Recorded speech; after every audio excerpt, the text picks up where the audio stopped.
Night had already settled thick over the Tennessee hills, the kind of night that presses against the skin like damp cloth, heavy and unmoving.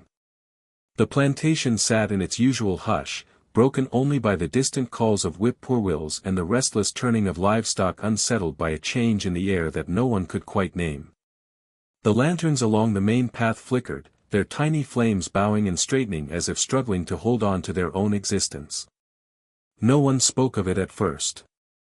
No one wanted to. But the silence cracked open the moment she stepped out from the line of weathered cabins. She was small, no more than 10 or 11, wrapped in a coarse cotton dress that had been mended so many times the seams told their own story. Her bare feet moved quietly over the dirt, and her posture carried the involuntary caution of a child who had been taught to shrink herself long before she understood why. Yet even in her silence, even in her carefulness, her presence stirred something in the air. Workers heading back from the field slowed without meaning to. One woman tightened her shawl across her shoulders. An older man pressed a hand against the wooden railing beside him, whispering something so soft it vanished before it formed. It was her eyes, always her eyes. One deep brown, like rich turned soil.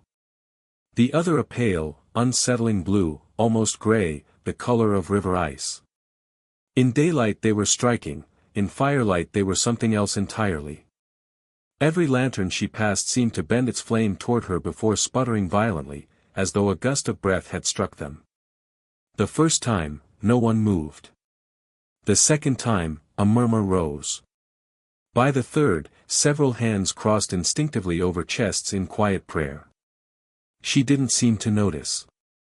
Or perhaps she had learned not to react, not to feed the fear she felt radiating toward her. She simply kept walking, carrying a small bucket in both hands, heading toward the well. Her pace was steady, but anyone watching closely could see a trembling ripple along her arms each time a flame guttered out. She had lived with this curse of perception long enough to know that her stillness, her silence, her refusal to meet anyone's gaze made little difference. People saw what they expected to see. A pair of stable boys whispered fiercely behind a fence post. One swore he'd heard the preacher's wife mention that eyes like hers meant the soul could see into two worlds at once. The other insisted she had been born during an eclipse. Neither story was true, but the truth held no weight out here in the dark. The story mattered more than the girl standing only a few steps away, small enough to be undone by a strong wind yet carrying the weight of a myth no child should bear. She knelt beside the well, set the bucket down, and reached for the rope. As she pulled, a gust of wind swept abruptly across the yard. The remaining lanterns strained, flared, and then went dark all at once. An unnatural darkness fell, not the usual shade of night, but something deeper, thick enough to make several workers gasp out loud. The girl froze with her hands around the rope. Someone shouted for matches. Someone else stumbled over a wooden crate in the sudden blindness. The horses kicked violently against their stalls. And then, in that blackness, two faint points of color emerged. One brown. One pale blue. They were not glowing, that was only what people would later claim, when memory and fear rewove the moment into something supernatural. But in those first seconds, when no lantern remained to soften the night, her mismatched eyes caught the faintest sliver of moonlight and held it. The effect was simple. The interpretation, deadly. A woman near the cabins released a sharp breath and whispered a word she regretted the moment it left her tongue. Witch. It rode the air like smoke, carried quick and quiet, settling in ears long primed for superstition. A man backed away from the well. A child began to cry. The older man who had been watching her gripped his railing tighter, torn between fear and a protective instinct he did not understand. The girl finally lifted the bucket, unaware of the panic blooming behind her. She walked back toward the line of cabins, her eyes lowered, her shoulders hunched against the chill. As she passed the extinguished lanterns, the wind died abruptly. The flames did not return. The darkness held. By the time she reached her cabin door, the whispers had grown into something tight and dangerous, not loud enough to confront her, but loud enough to shape the night. People said later they felt something walking with her, a shadow not her own. Others insisted the air smelled of sulfur. Another claimed he saw her reflection in the window move a moment after she had already stepped inside. No one agreed on the details, yet they all agreed on one thing: the darkness began when she came, and the fear began when the darkness refused to leave. Inside her cabin, she set the bucket down and sat on the floor, her back pressed against the wall. She covered her face with her hands, though it did nothing to ease the weight of the world outside. She heard the murmurs drifting in the night. Heard the shuffle of feet. Heard the cracking of branches as people moved away, choosing distance over compassion. She did not cry, she had learned long ago that tears solved nothing here. But she breathed quietly, deeply, willing herself to become smaller, quieter, less visible, less strange.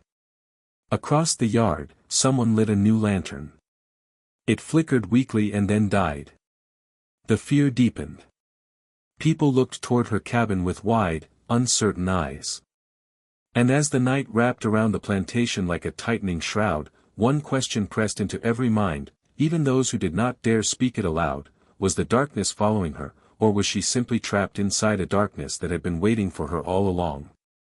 The land stretched endlessly, a quilt of rolling hills and tangled forests, divided only by the dirt paths and wooden fences that marked the boundaries of plantations. Morning fog clung stubbornly to the hollows, drifting like restless spirits, and the air carried the scent of wet earth, of livestock, of human labor rising before the sun had fully claimed the sky. In this isolation, life moved slowly, measured by the rhythms of toil and the whispers of old stories that refused to die. The plantations were not merely workplaces, they were entire worlds, each with its own hierarchy, its own customs, and its own invisible lines of fear and obedience. The plantation that would come to be haunted by tales of the girl with the two-colored eyes lay tucked into a narrow valley. From a distance, it seemed orderly, almost serene, with its whitewashed house perched above the fields like a watchful eye. Yet beneath that calm lay the machinery of control, the constant presence of power and submission, of fear held in place by both authority and superstition. The land itself seemed to carry memory, every gnarled tree, every stone wall, every hidden creek seemed aware of the lives it had contained and the secrets it had swallowed. The enslaved workers knew these places intimately. They read the land like a book, noting the soft depressions where water pooled, the hollows where game hid, the boundaries where the overseer dared not tread. They also read each other, deciphering the subtle gestures that betrayed anxiety, sorrow, or knowledge too dangerous to speak aloud. The white families on the plantation were equally aware of the land's power, though in a different way. The house stood not just as a home but as a fortress of inherited authority. Its wide windows allowed surveillance over the fields, its porches offered vantage points for observation, and its rooms held both comfort and the cold reminders of inequality. Within these walls, manners and rigid social expectations acted as invisible walls of their own. Decisions about punishment, labor, and even rumor were filtered through the lens of propriety, fear of gossip, and the imperative to maintain control. And yet, no amount of order could suppress the unease that occasionally stirred in the air, that tiny shiver of something unaccountable that could not be dismissed or rationalized. Among the enslaved community, the plantation operated as a microcosm of resilience and secrecy. Every cabin, every quarter, became a center of life that was partly hidden from the overseer's gaze. Stories traveled faster than the wind through the narrow spaces between buildings. Folklore mingled with observation, producing a tapestry of understanding that was both protective and terrifying. Here, tales of spirits and omens were not idle entertainment, they were ways to explain the inexplicable and to navigate a world where human cruelty was a constant threat. The girl with the two-colored eyes was born into this network of knowledge, and from her earliest days, she was observed not as a child, but as a cipher, a living riddle whose presence demanded interpretation. Her family, small and wary, had always felt the strain of survival within the confines of the plantation. Parents and siblings moved cautiously, teaching her the unspoken rules, how to bow, when to speak, which gazes to avoid. Yet her eyes betrayed her every attempt at concealment, and her uniqueness, however innocent, quickly became fodder for stories. Even the most skeptical among the enslaved workers could not ignore the moments that hinted at something unusual. A healed wound, a sudden misfortune avoided, a tiny animal that seemed drawn to her touch, these incidents, minor on their own, began to accumulate, forming the outlines of a narrative that would eventually eclipse her real life. The plantation owners themselves, though outwardly rational, were not immune to the weight of superstition. Their worldview was shaped by generations steeped in both Christian doctrine and the inherited folklore of rural Tennessee. A girl with unmatched eyes could be intriguing, perhaps even striking in portraiture, but in a land where the unusual often portended danger, she became a source of unease. They watched her closely, noting her movements, noting how the workers glanced in her direction, noting how accidents seemed to cluster inexplicably around her path. These observations were recorded not in ink or ledger, but in the mental maps of suspicion and caution that governed every interaction. Neighbors beyond the plantation contributed their own stories. Farms a mile away spoke in low voices about children who vanished, horses that bolted, and sudden sicknesses that had no logical cause. When the girl crossed paths with these accounts, her presence became a symbol in their narrative, a living embodiment of the inexplicable forces they feared. These layers of interpretation accumulated without pause, each retelling shifting slightly, bending reality toward legend. The land itself, with its dense woods and hidden hollows, served as both stage and accomplice, concealing movement, distorting sounds, amplifying shadows. It was the perfect environment for fear to take root, where every creak of a door or rustle of leaves might carry portentous meaning. Within the quarters, children whispered about her with awe and caution. Adults spoke of her cautiously, careful not to provoke accusation from the white overseers while still sharing warnings that bordered on ritual. Elders recounted stories of spirits who could walk between worlds, linking the pale blue of her eye to tales of ancestral knowledge or divine favor. The repeated refrains created a structure in which she existed, not as a fully realized person, but as an archetype of danger, curiosity, and mystery. This framework shaped every encounter, from the mundane to the extraordinary, framing her life in tension between natural existence and cultural imagination. The plantation routines pressed on, the rhythms of dawn to dusk marking time, yet the sense of anticipation never entirely subsided. The workers moved through fields, hauled water, cared for animals, and tended the house, all while carrying the weight of half-whispered speculation. Even those who tried to ignore the girl's difference could not escape its gravitational pull. A glance in her direction was enough to spark unease, a footstep near the well enough to elicit prayer or a shiver. It was a delicate and invisible lattice of fear and fascination that kept the community in constant, low-grade tension, a tension that would eventually erupt into legend. By sundown, the plantation assumed the same quiet, deceptive calm as before, yet the air had shifted. Shadows were longer, whispers lingered at corners, and the girl herself moved through the world with a quiet knowledge of the impact she had, whether she wanted it or not.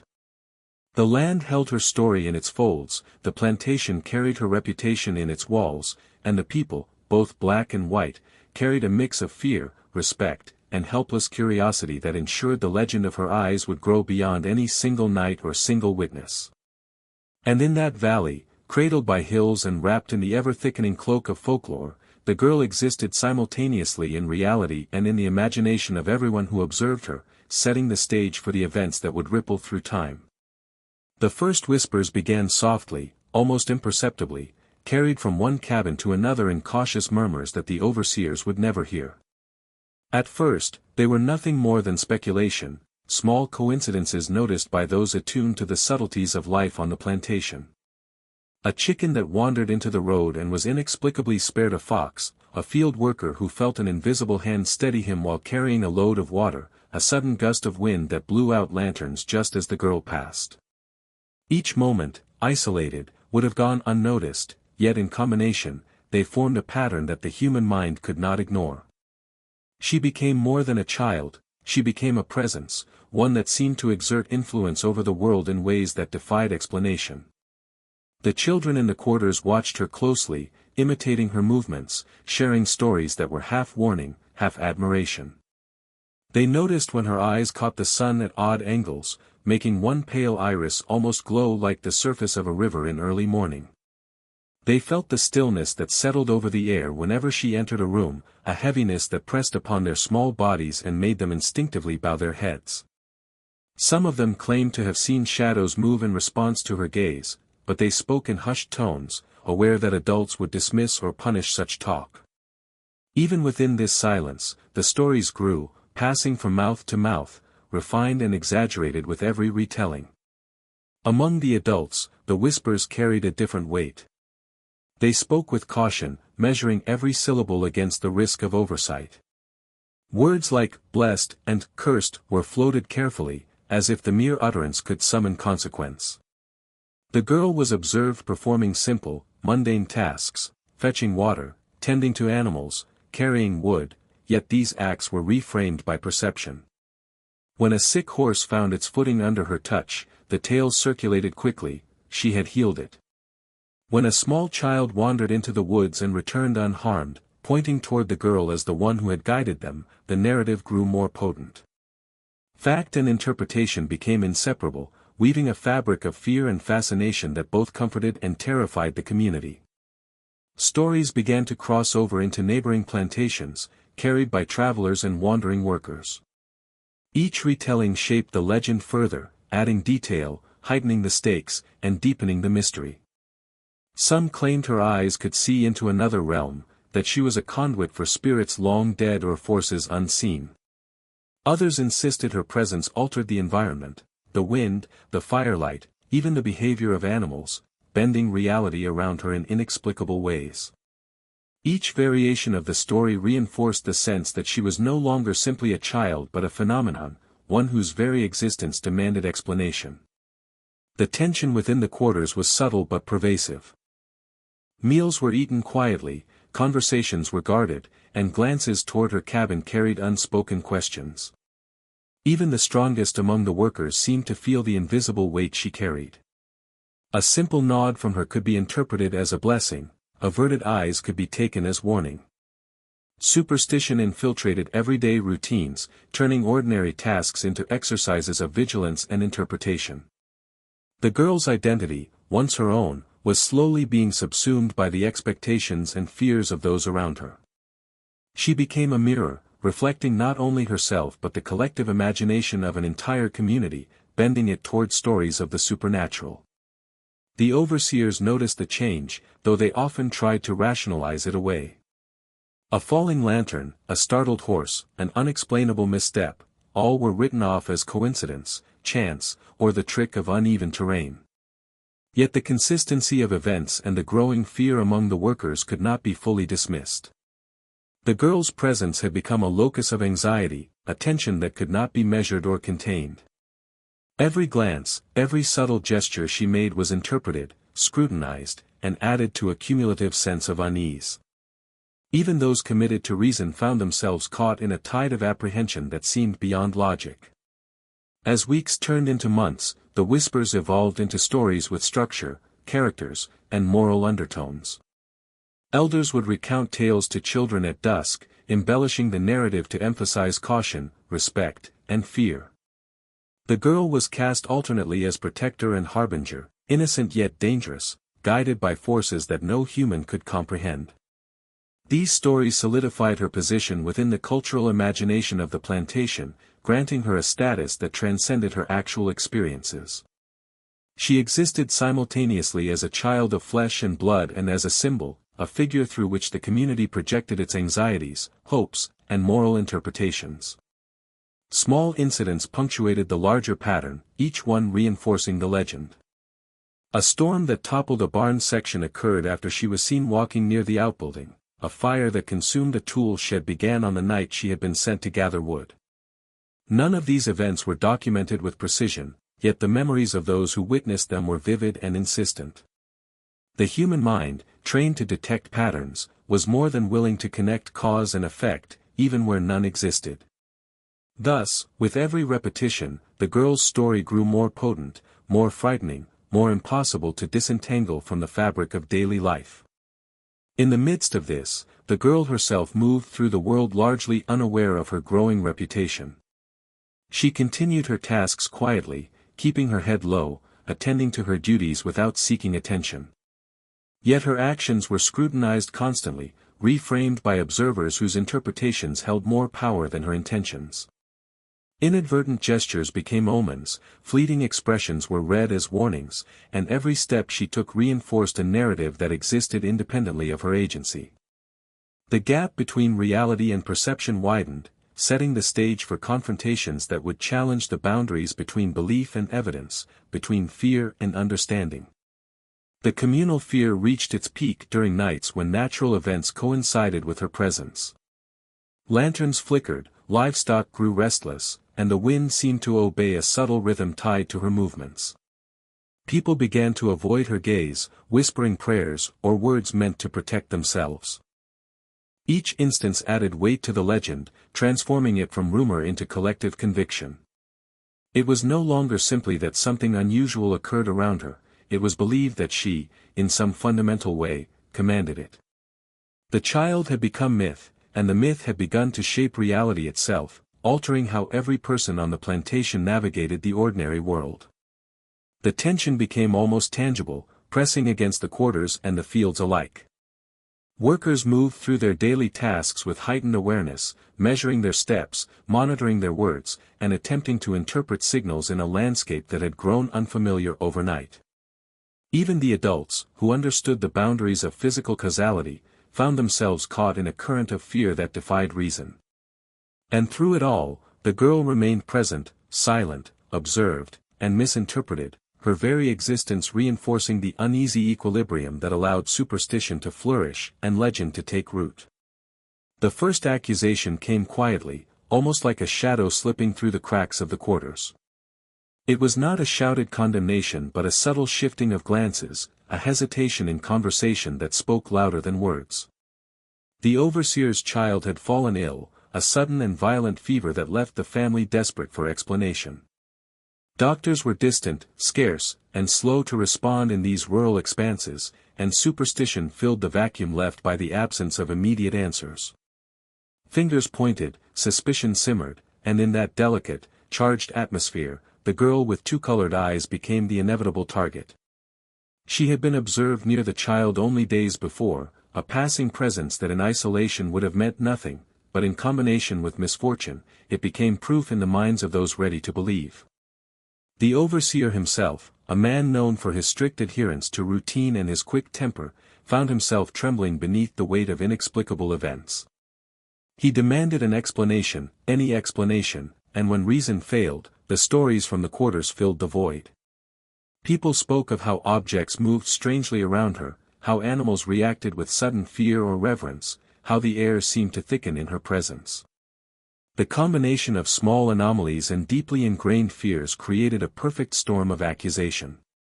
He called for her to be watched, for her movements to be scrutinized, and in doing so, elevated the whispering into formal attention. The girl, who had until now existed largely on the periphery of fear, became central, a focal point of suspicion and dread. Word spread swiftly, carried by those who had once been cautious about speaking openly. Neighbors, traveling laborers, and even visitors to the plantation began to murmur about the child who had the eyes of legend. The sickness of the overseer's son became evidence, and her mere presence near misfortune was interpreted as causal. Each retelling added layers, her gaze was sharper, her movements more deliberate, her pale blue eye more piercing. The story was not just about what she had done, it was about what she represented. In a community where unexplained events were frequent and rational explanations often absent, her image was co-opted into the narrative of warning, of danger, of the supernatural. The girl herself did not understand the magnitude of the fear she inspired.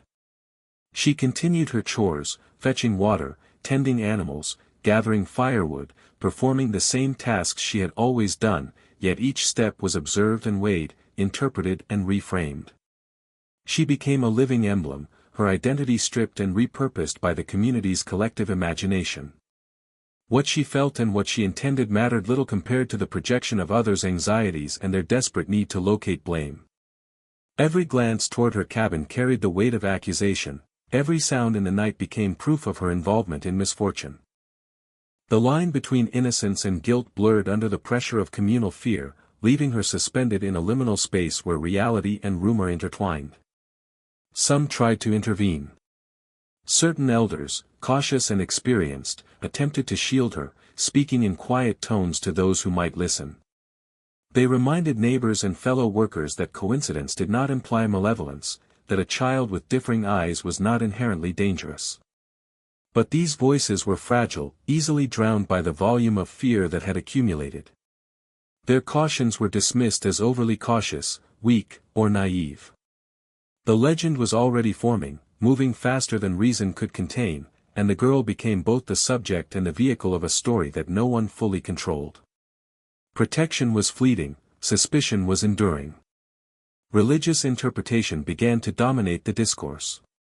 Ministers and visiting preachers, called in when illness struck, framed her existence within moral and spiritual paradigms. They spoke of eyes that could see beyond the mortal realm, of omens carried in subtle gestures, and of divine tests placed on those who witnessed unusual phenomena. Faith and superstition merged seamlessly, creating a narrative in which rational explanation had little purchase. Congregants listened carefully, some with fear, some with fascination, and all with the growing conviction that the girl's very nature was intertwined with forces beyond understanding. Her actions, benign in themselves, were cast as signs of intent, messages that demanded both caution and reverence. The pressure escalated when neighboring plantations reported similar incidents. Children became ill, animals fell sick, and objects were displaced in ways that were difficult to explain. Every event was interpreted through the lens of prior knowledge, reinforcing the idea that the girl was at the center of a network of unseen influences. Observers began to connect unrelated events, weaving a complex web that tied her to a series of misfortunes that spanned the valley. The cumulative effect was undeniable. She was no longer simply a child under scrutiny, she had become a figure of folklore in the making, a personification of fear, suspicion, and the human need for causality. Isolation became both strategy and consequence. The girl's caretakers, recognizing the growing hostility, attempted to limit her exposure, keeping her away from spaces where observation was inevitable. Yet isolation only amplified the myth. When she was absent from public view, people speculated on her activities; when she appeared, they scrutinized her every move. This oscillation between presence and absence heightened the tension, creating a psychic pressure that affected both her and the community.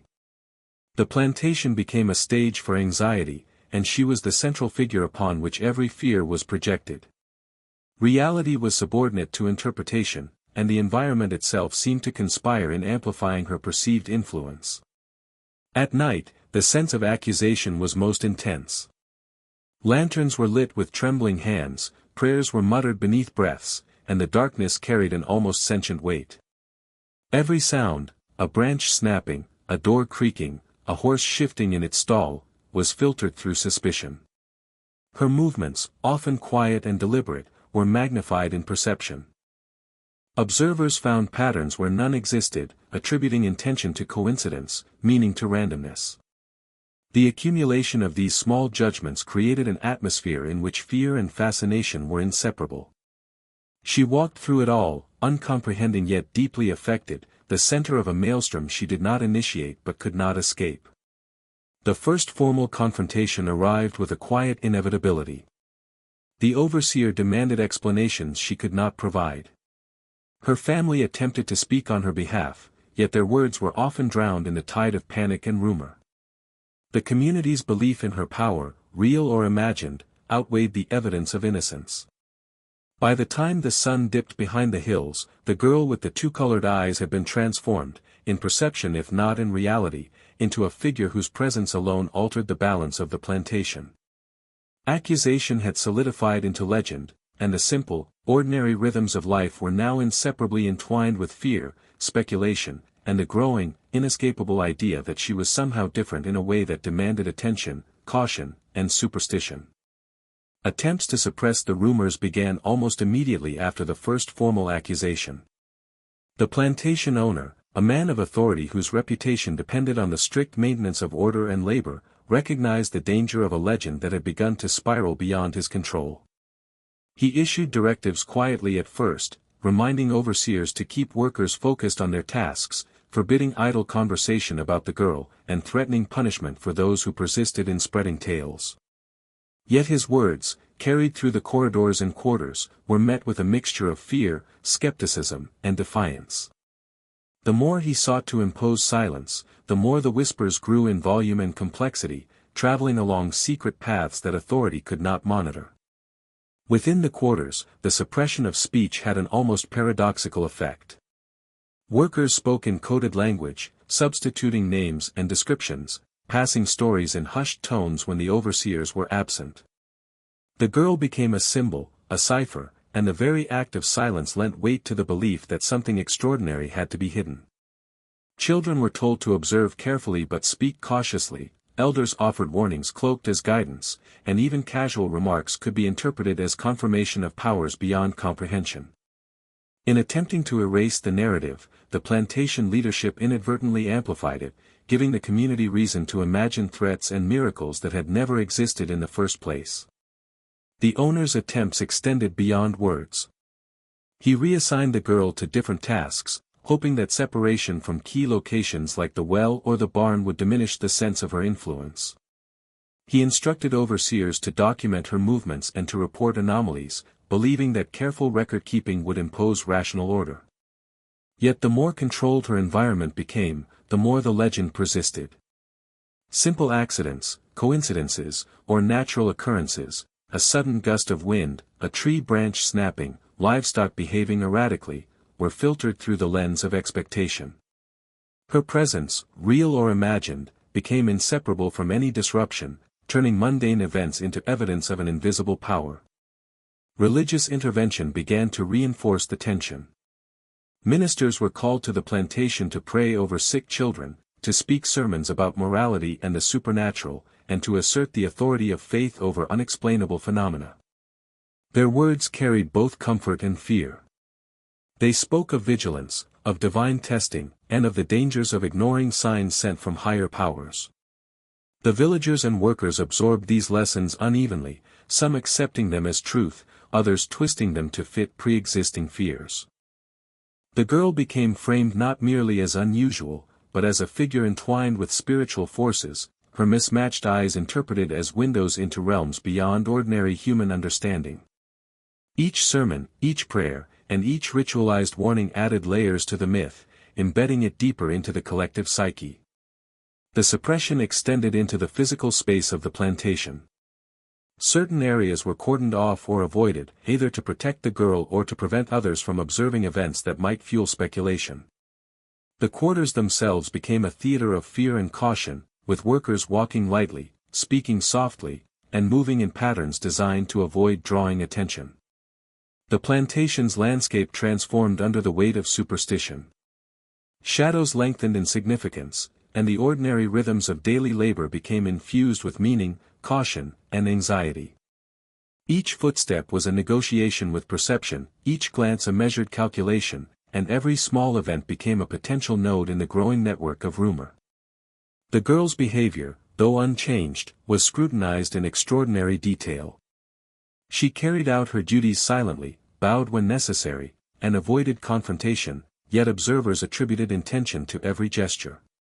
If she lingered near a sick child, she was suspected of causing illness. If she moved quickly past a field, she was assumed to be fleeing from unseen forces. Her innocence was irrelevant. The lens of fear transformed neutral actions into portentous signs. Even those who recognized the futility of suspicion found themselves caught in its orbit, unsure whether to trust reason or the collective impression that had been cultivated over months. Attempts at rationalization were made, but they faltered under the weight of entrenched belief. Doctors and itinerant scholars occasionally visited the area, noting her heterochromia and explaining it as a harmless genetic variation. These explanations, though scientifically sound, carried little influence in a community already invested in superstition. To the workers and neighbors, her eyes were no longer a quirk of nature, they were a sign, a warning, and a symbol. Knowledge alone could not undo the fear, understanding was powerless against the stories that had grown and intertwined with everyday life.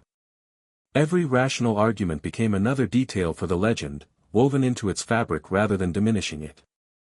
The suppression also revealed the fracture between authority and perception.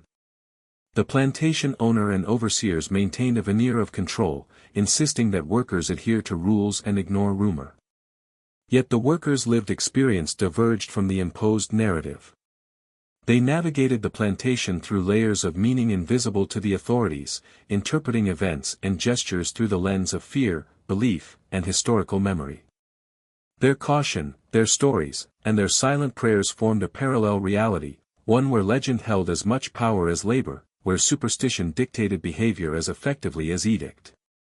Attempts to enforce rational control clashed with the psychological reality of the community, creating tension, confusion, and escalating suspicion. Despite the efforts to suppress discussion, the girl's reputation continued to grow. New events, mundane in isolation, became embedded in the narrative.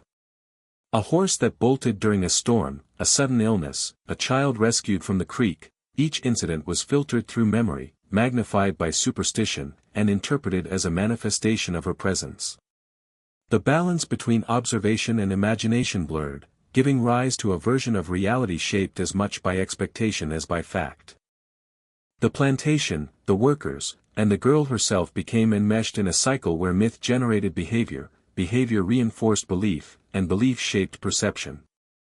By the end of the season, attempts at suppression had achieved little more than driving the story deeper underground. The girl with two colored eyes remained both present and absent, her identity entangled with the fear and fascination she inspired. The plantation itself had shifted subtly but irreversibly, spaces once ordinary were now charged with meaning, interactions once mundane now carried hidden weight. Silence, meant to quell rumor, had become fertile ground for imagination, allowing the legend to expand beyond control. The suppression, in its well-intentioned rationality, had only cemented her status as a figure of mystery, a child whose life was now inseparable from the stories told about her, a symbol of the power of fear, belief, and the human need to explain the inexplicable. The summer storm arrived without warning, a sudden assault of wind, rain, and lightning that seemed to pull the very air into motion. The sky darkened rapidly, swallowing the sun behind roiling clouds that churned like restless spirits. On the plantation, work halted abruptly, animals sought shelter in panic, and humans moved hastily to secure buildings, buckets, and tools. Yet amidst the chaos, all attention seemed to fixate on her, the girl with the two-colored eyes. She moved through the yard with quiet determination, her small frame hunched against the gusts, yet her eyes, one dark as soil, one pale as storm clouds, appeared almost luminous in the flickering light of the dying lanterns. The storm became a stage, and she the center of an unfolding drama that no one fully understood. A lightning strike shattered the calm, striking a barn on the far side of the property. The mules stabled there screamed and kicked, lashing violently against the confines of its stall. Workers froze in place, some crossing themselves, some staring, others backing away instinctively. The girl had been seen walking past that barn only moments earlier, carrying firewood. Whether coincidence or consequence, the event was interpreted instantly, her proximity had summoned the strike. Fear rippled through the community like a wave. The mundane mechanics of weather and chance were lost in the immediacy of terror, only her presence, her eyes, her silent passage through space, mattered. Inside the quarters, whispered interpretations took on urgency. Elders claimed she had inherited the power of sight from ancestors, a gift and a burden intertwined. Others insisted she was marked, chosen by forces beyond human understanding. The children, who had once regarded her with awe and curiosity, now recoiled slightly, unsure whether to approach or retreat. Even those who had previously protected her or dismissed the rumors found themselves shaken. The storm, so vast and overwhelming, became a tangible confirmation of what they had long suspected, that her existence disrupted the natural order, bending reality in subtle yet undeniable ways. The overseer confronted the situation with panic disguised as authority. He demanded explanations, shouted over the roar of the wind, and accused her in tones meant to control but that only amplified the tension. Workers, caught between obedience and fear, could offer nothing but silence and careful observation. The storm itself seemed to respond to the charged atmosphere, branches snapped, roofs leaked, and animals shrieked, further reinforcing the perception that she was at the center of events that no one could manage or understand. Every crack of thunder, every flash of lightning, became interwoven with her presence in the minds of those who watched, creating an associative chain that would harden into legend over the coming months. She moved toward the well to secure water for the animals, balancing the bucket against her hip as rain soaked her clothing. Each step was deliberate, careful, yet observers could not help but interpret even the smallest hesitation or glance as purposeful, as evidence of a deeper influence. Shadows lengthened and twisted around her form, and the interplay of darkness and flickering lanterns made her appear simultaneously human and otherworldly. Even the most rational individuals found themselves unable to deny the magnetism of her presence, caught between disbelief and instinctive awe. A small child wandered toward the woods, chasing a loose chicken. The parents, frantic, attempted to call the child back, but in the chaos, their voices were lost to the wind. By the time the girl noticed, she had already crossed the yard. She pointed gently in the direction of safety, guiding the child back toward the quarters with a simple motion, quiet but commanding. Some observers later claimed that she had whispered words in a language unknown, words that carried authority over the elements themselves. Others insisted that the act was mundane, a child helping another child, yet memory and fear reshaped the event into legend. The duality of interpretation, miracle or coincidence, became inseparable, feeding the growing tension that surrounded her every action. The storm persisted into the night, and the plantation seemed suspended in time, caught between natural chaos and human terror. Lanterns were lit and extinguished repeatedly, shadows danced unnaturally across walls, and the wind carried sounds in ways that made them seem purposeful. People whispered prayers and clutched charms, fearing the disruption caused by forces they could not name. The girl, small and silent, navigated the environment as best she could, unaware of the narrative forming around her. Every step, every glance, every subtle movement became proof, reinforcing the notion that she existed as a nexus of both blessing and curse. In the aftermath, the barn bore the marks of destruction. The mule was injured but alive, the charred wood a reminder of the storm's fury. The plantation's inhabitants spoke of the events in hushed tones, recounting them with emphasis on her proximity. The storm became inseparable from her story, the natural phenomena entwined with personal observation. Even the overseer, who prided himself on rationality and control, could not entirely dismiss the coincidence. The incident solidified the growing divide between empirical explanation and collective interpretation, marking a turning point in the way she was perceived. Over the following days, subtle patterns reinforced the narrative.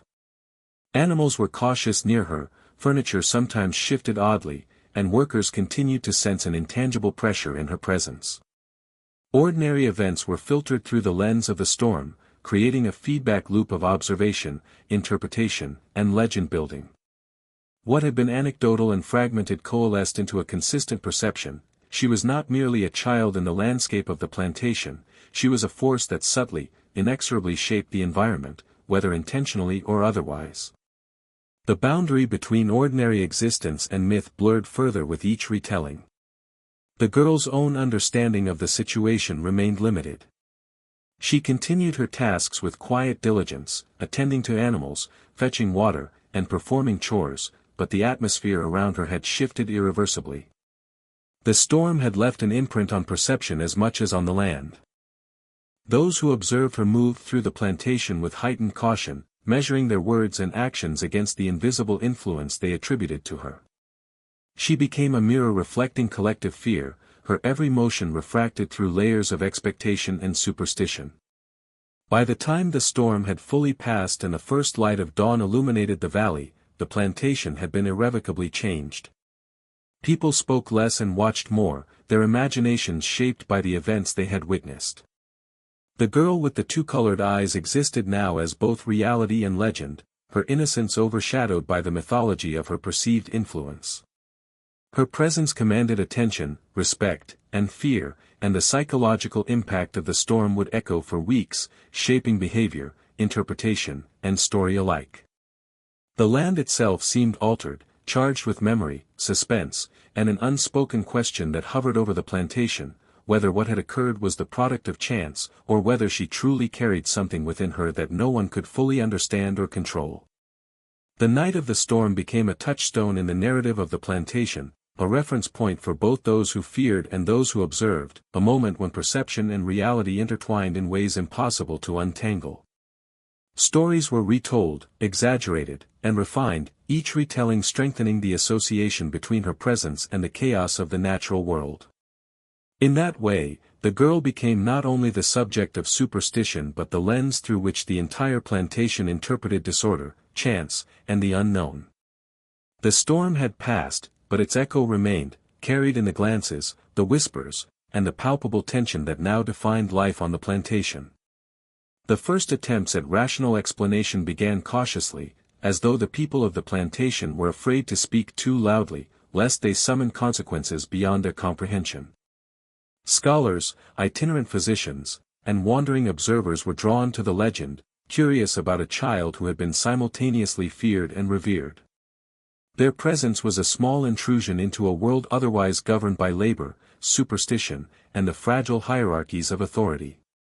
They examined her quietly, taking notes on her eyes, her demeanor, her health, and her habits, searching for patterns that could offer concrete explanations. The girl, accustomed to observation and misinterpretation, remained still, allowing herself to be scrutinized, yet understanding little of what was being sought or why. Scientific curiosity collided immediately with folklore. The difference in her eyes, one dark, one pale, was noted first, an anomaly known as heterochromia, rare but medically understood. Explanations ranged from genetic inheritance to minor developmental differences, yet no matter how mundane the cause, it could not penetrate the weight of legend that had grown around her. People who had lived for months under the gaze of superstition found the clinical rationalization insufficient. They had seen too many coincidences, too many accidents and minor miracles, and the weight of personal observation outweighed detached reasoning. Science, in its calm, methodical approach, collided with the immediacy of fear, leaving the truth tangled between two irreconcilable worlds. The physicians sought other explanations, measuring her pulse, observing her interactions with animals, and recording the subtle ways in which her presence seemed to alter behavior. Did she somehow emit a calming or agitating influence? Was it suggestion, expectation, or something more tangible? Every methodical inquiry seemed to yield only more questions. The livestock behaved unpredictably around her, tools slipped from hands, fires flared or sputtered with uncanny timing. None of it was consistent enough to draw conclusions, yet the accumulation of anomalies reinforced what had already been whispered for months. The rational mind could label each event as coincidence, but the human mind, steeped in fear and context, interpreted a pattern, one that pointed inexorably toward the girl as the center of influence. Folklore and religion continued to provide the interpretive framework for understanding her. Local preachers and traveling ministers spoke of divine gifts, ancestral spirits, and unseen forces. Each explanation was a story in itself, offering moral and cosmic significance that science could not touch. One minister claimed that her mismatched eyes were windows to the spiritual realm, allowing her to perceive both the earthly and the supernatural simultaneously. Another whispered that she carried a mark of divine testing, meant to reveal human sin, fear, and devotion. The workers and neighboring villagers absorbed these tales, filtering each incident through layers of faith and imagination, weaving her daily life into a tapestry that oscillated between miracle and menace. Observers attempted to document patterns, cataloging the incidents and tracing correlations between her presence and unusual events. They recorded when lanterns extinguished suddenly, when storms struck at unexpected times, when animals reacted with fear or curiosity. Yet in every recorded detail, interpretation was unavoidable. A faint tremor of the hand became a gesture of power, a hesitant glance became foreknowledge. They sought clarity, but clarity remained elusive, slipping through their hands like water. Each analysis seemed only to solidify her legend, turning ordinary behavior into evidence of extraordinary influence, and mundane coincidence into proof of her unique, mysterious role within the plantation. The tension between explanation and belief extended to her immediate family. They attempted to provide context, insisting on her innocence, normalcy, and vulnerability. Yet their words were often dismissed, mistrusted, or reframed as defensive spin.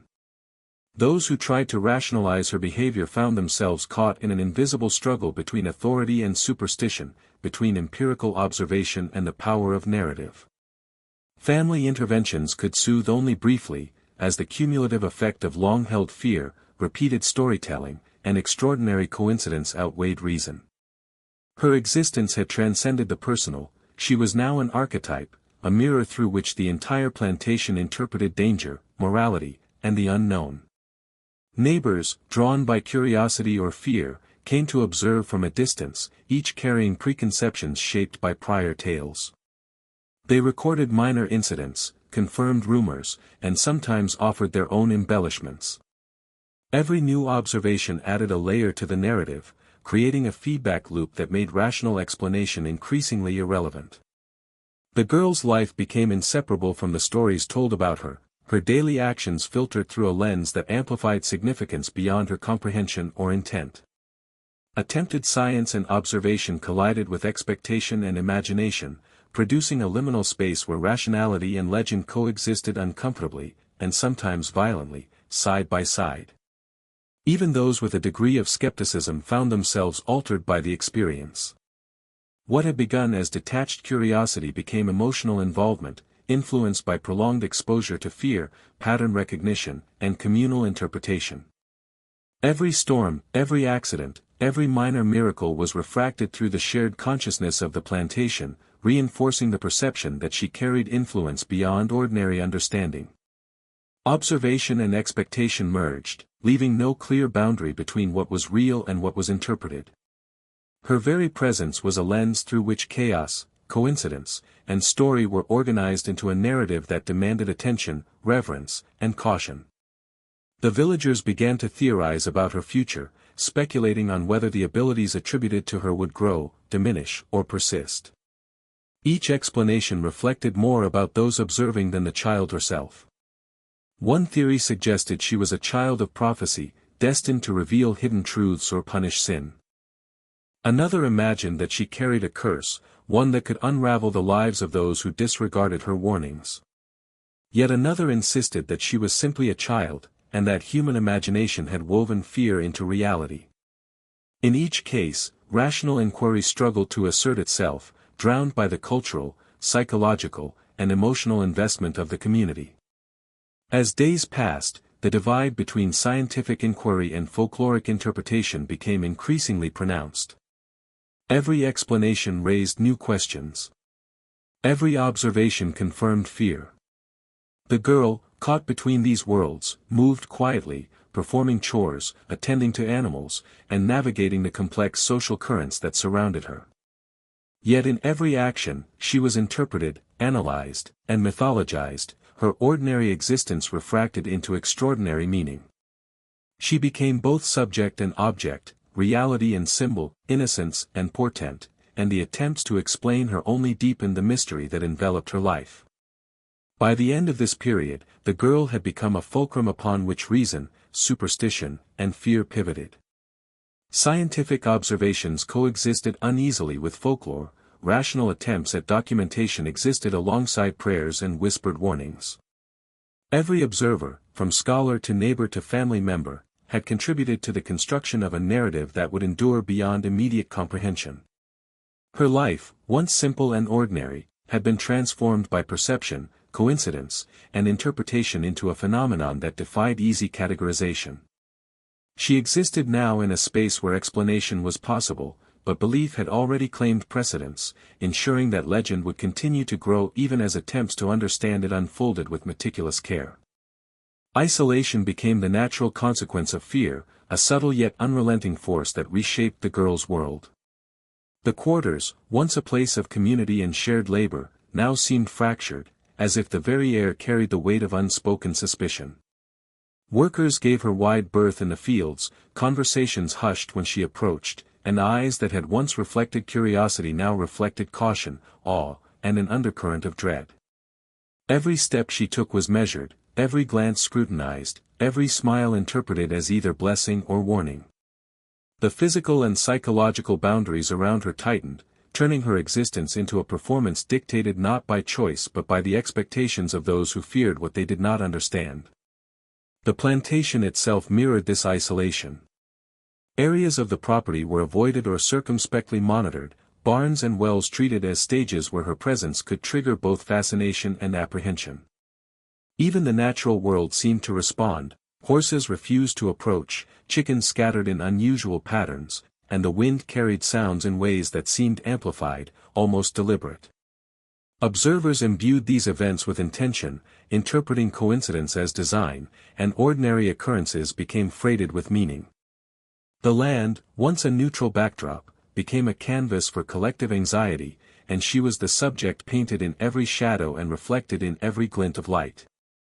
Days stretched into weeks, and the pattern of scrutiny solidified. The overseers maintained a thin veneer of authority, instructing workers to complete their tasks and discouraging overt superstition. Yet authority could not penetrate the complex web of perception that had developed.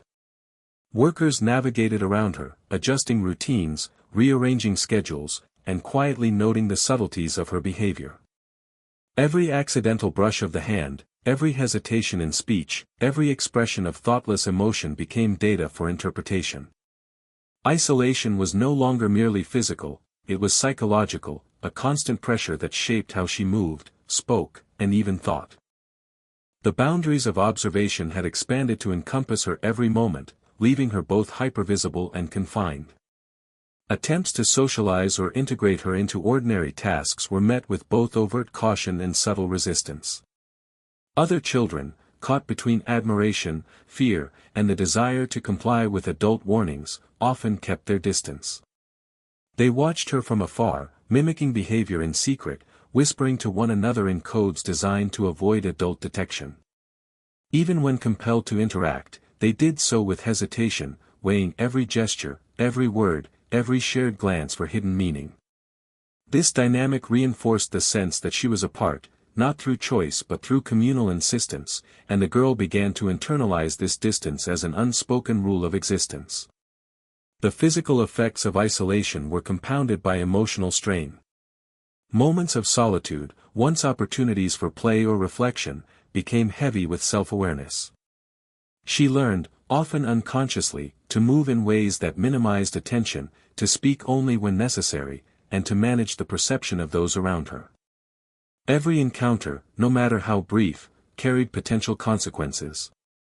The weight of being observed constantly shaped not only her actions but her inner life, fostering a quiet resilience while simultaneously embedding a persistent tension. She became attuned to nuance, a shift in tone, a shadow at the corner of the eye, a slight pause in speech, each signaling the communal response to her presence. Rumors continued to evolve, feeding her isolation. Stories of her influence, of her connection to unseen forces, of events inexplicably tied to her presence circulated both within and beyond the plantation. Visitors and neighbors added embellishments, reinforcing the notion that she was a locus of power or danger. The boundary between fact and legend blurred, ordinary occurrences were reinterpreted, coincidences became portents, and the collective imagination cast her simultaneously as innocent child and agent of disruption. Isolation, in this context, was both imposed and reinforced, a self-sustaining cycle that grew stronger with each retelling of her story. Her caretakers attempted to mitigate the effects, offering guidance and protection, yet even these efforts were limited. Any attempt to normalize her life, to allow play, companionship, or unstructured freedom, was constrained by the fear that pervaded the environment. Adults who sought to shield her found their authority undermined by the persistent weight of superstition and observation. The girl existed within layers of constraint, those imposed by authority, those imposed by community fear, and those she adopted internally as a mechanism of survival. The interplay between these layers defined her daily life, leaving her isolated in ways both visible and invisible. Psychological tension escalated further during moments of crisis.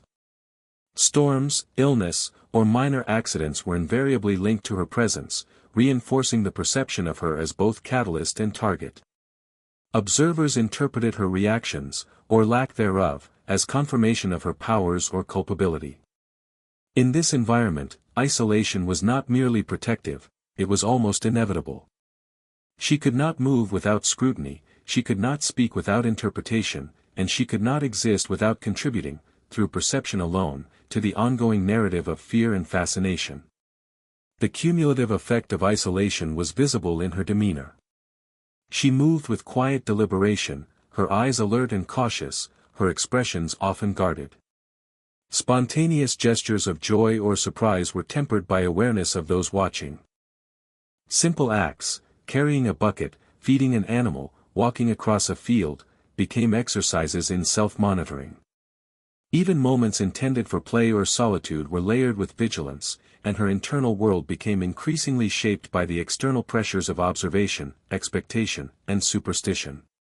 She existed within a complex lattice of human attention, fear, and interpretation that defined not only how others perceived her but also how she perceived herself. By the end of the season, isolation had transformed from a temporary consequence into a defining feature of her existence.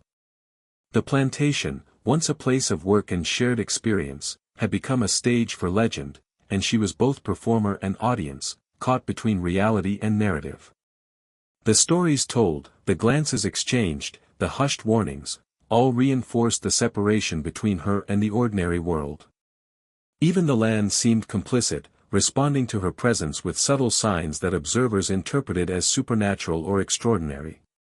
The psychological, social, and environmental forces combined to create a life defined by isolation, vigilance, and a continuous negotiation between fear and survival, reality and legend. The aftermath settled over the plantation like a heavy, unrelenting fog. Life returned to a semblance of routine, yet the memory of storms, accidents, and whispered tales persisted, leaving an invisible residue on the land and its people. Workers moved with quiet tension, performing daily tasks with the same diligence as before, yet each step was measured, each glance calculated. The girl with the two-colored eyes remained present, her movements subdued, her expressions guarded, yet she could not escape the shadow that the events had cast. The plantation had changed, the ordinary rhythms of labor and community now carried the weight of observation, interpretation, and lingering fear. Rumors continued to circulate, evolving to fill gaps left by absence or forgetting. Even when she was not nearby, her name, her eyes, and her influence were invoked as explanations for minor mishaps. A spilled bucket of water, a sudden illness, a startled animal, all could be linked retrospectively to her presence. Memory became selective and narrative-driven, reinforcing the legend and embedding it deeper into communal consciousness. The line between coincidence and causation blurred entirely. The plantation existed as a space defined as much by collective memory and imagination as by tangible events. The overseer's authority, once unquestioned, was subtly undermined by the enduring stories. He maintained order through explicit rules and oversight, yet the intangible force of belief resisted codification. Workers obeyed orders, yet their eyes and hushed conversations betrayed the private judgments that lingered behind compliance. Even casual remarks, idle gestures, or small accidents were interpreted through the lens of past incidents, binding the community to a framework of suspicion and reverence. Authority coexisted uneasily with superstition, each reinforcing and undermining the other, shaping behavior in ways that were at once overt and invisible. Visitors to the plantation, drawn by curiosity or reports of the legend, found themselves caught in the tension. They observed her cautiously, noting the subtle ways in which the girl moved and interacted with the environment. Each detail, the tilt of her head, the glance toward the animals, the measured steps across the yard, was catalogued and interpreted. In return, the community's collective behavior reinforced the aura of significance surrounding her. Every observer, whether local or passing, contributed to the perpetuation of the narrative, further entrenching her role as a figure who existed beyond the boundaries of ordinary childhood. The natural environment, too, became a participant in the unfolding narrative. Trees bent in sudden gusts, shadows shifted in ways that seemed purposeful, and minor accidents with tools or livestock were interpreted as omens. The land itself, neutral and indifferent, was read as responsive to her presence. People came to associate her proximity with shifts in the environment, reinforcing the perception that she was not merely a child but a node of influence, a lens through which chance and coincidence were filtered into meaning. Ordinary events became extraordinary, and the ordinary landscape became a stage upon which legend was enacted. Psychological tension remained a constant companion. Workers spoke less openly, sharing information cautiously, and children continued to observe from distance. Every interaction with the girl carried implicit negotiation: how to behave, how to speak, how to avoid invoking perceived wrath or misfortune. The girl herself adapted, consciously or not, moving in ways that minimized scrutiny and conflict, maintaining the fragile balance between attention and avoidance. Isolation and legend, interwoven, defined her daily life. The social structure of the plantation was recalibrated, every relationship shaded by observation, expectation, and collective memory. The community's response oscillated between fear and reverence. In private, some whispered prayers for her safety or for protection from her perceived influence. Others offered cautionary tales to children, framing her existence as a moral lesson or a warning. Simultaneously, fascination persisted: her uniqueness, the anomaly of her eyes, and the stories of minor miracles or accidents imbued her with a magnetic presence. Adults and children alike were drawn to observe, to interpret, to discuss, yet the act of engagement was always tempered by the underlying anxiety that had grown over months of speculation and misinterpretation. Attempts to normalize her life continued to falter. Ordinary schooling, chores, and social interaction were all overshadowed by the perception that she carried significance beyond the ordinary. Caregivers tried to balance protection with integration, yet their efforts were constantly undermined by the weight of narrative, legend, and fear. Even small successes, moments in which she acted like any other child, were reframed by observers as anomalies, further complicating the distinction between innocence and influence. Her daily existence was inseparable from the stories told about her, a living embodiment of myth and reality interwoven. Time deepened the narrative. Seasonal changes, repeated patterns of labor, and natural events were all interpreted through the lens of her presence. Observers remembered storms, illness, and misfortune in conjunction with her actions, reinforcing the association between her and unexplained phenomena. The cumulative weight of months of observation, rumor, and interpretation created a feedback loop that cemented her position in the social and psychological landscape of the plantation. She became both the subject and measure of perception, the axis upon which fear, reverence, and legend turned. By the end of this period, the plantation had settled into a fragile equilibrium. Life continued, routines persisted, and labor was completed, yet the atmosphere remained charged with unspoken tension. She moved through the community quietly, performing chores, attending to animals, and navigating social expectations with care. The legend had stabilized, transforming into a permanent aspect of life on the plantation, a framework through which both mundane and extraordinary events were understood. Her presence defined the space, shaping perception, memory, and behavior in subtle but enduring ways. The legacy of these months extended beyond the immediate moment. Visitors, neighbors, and even future generations would recount the tales, embellishing and refining them, ensuring that her story persisted long after direct observation ended. The girl herself remained at the center of this narrative, her daily existence inseparable from the stories, her reality inseparable from legend. The plantation, once a simple locus of work and community, had become a crucible in which fear, observation, coincidence, and myth converged, leaving a legacy that would endure through memory, rumor, and a collective imagination. Final theories and speculation emerged slowly, as though the community itself needed time to digest what had occurred. Scholars, preachers, and visitors all contributed fragments of understanding, yet no consensus could be reached. Some insisted that her two-colored eyes were a simple biological anomaly, a rare genetic condition devoid of any supernatural significance. Others claimed they were the mark of a child touched by destiny, a symbol of insight and power that extended beyond ordinary comprehension.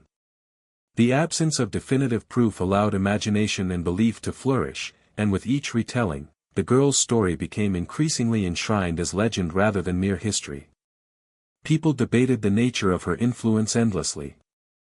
Was she a conduit for forces beyond human perception, or was she merely a mirror reflecting the fears and anxieties of those around her? Observers cited incidents that seemed inexplicable: sudden illnesses, animals behaving unpredictably, storms appearing without warning. Each account carried emotional weight, confirming in the minds of some that she possessed an unseen power. Rational explanation struggled to assert itself against the accumulation of anecdotal evidence, while superstition and narrative gained momentum, shaping interpretation in ways that reason could not fully counter. The more the theories multiplied, the more entangled they became with moral and spiritual considerations. Ministers spoke of divine tests, of children chosen to reveal human weakness or inspire faith.